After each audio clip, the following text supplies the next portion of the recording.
अल्लाह ताला ने फरमाया सूरह राद में, इन्नल्लाह ला युगय्यिरु मा बिकौमिन हत्ता युगय्यिरु मा बिअनफुसिहिम। किसी कौम की हालत अल्लाह नहीं बदलता जब तक कि वो अपने अंदर अपने नफ्स की हालत को नहीं बदलेंगे। पहले अंदर अपने आप को बदलो, पहले हलाल पर इत्तिफा करो, हराम से इज्तनाब करो, घरों में शरई पर्दा नाफिज करो। शरई पर्दा, ये रिवाजी पर्दा नहीं, शरई पर्दा।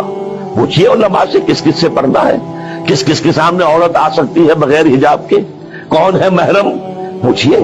और चीजें भी पूछ ले, ये भी पूछिए ना उनसे, फिर उस पर अमल कीजिए।